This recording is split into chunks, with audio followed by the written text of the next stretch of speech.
निर्जला एकादशी व्रत सभी एकादशियों में सबसे श्रेष्ठ और पुण्यदायक माना जाता है। ये ज्येष्ठ मास के शुक्ल पक्ष की एकादशी को आता है। इस दिन जल तक ग्रहण न करने का संकल्प लिया जाता है, इसलिए इसे निर्जला कहा जाता है।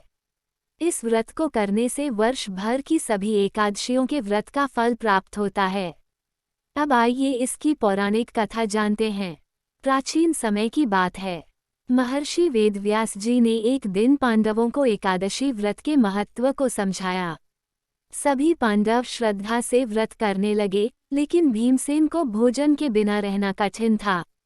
उन्होंने वेदव्यास जी से कहा, भगवान, मैं प्रतिदिन बहुत अधिक भोजन करता हूँ, मुझसे भूखा रहा नहीं जाता, फिर भी मैं मोक्ष की प्राप्ति करना चाहता हूँ। कृपया कोई ऐसा उपाय बताइए कि मुझे भी व्रत का फल मिल जाए। वेदव्यास जी ने कहा, हे भीम, यदि तुम पूरे वर्ष व्रत नहीं कर सकते तो केवल ज्येष्ठ शुक्ल एकादशी का व्रत करो। इस दिन जल तक ग्रहण नहीं करना चाहिए। इसे निर्जला एकादशी कहते हैं। यह एक व्रत वर्ष भर की सभी एकादशियों का फल देता है।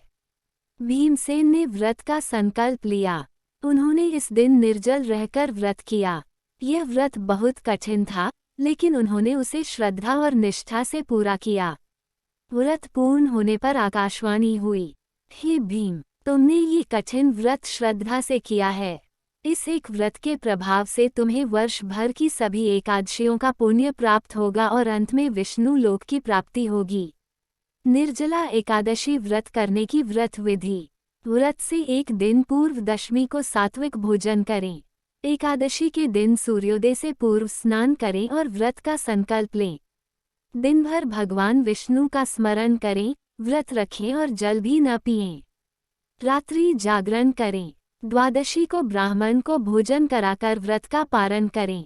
निर्जला एकादशी व्रत करने का फल।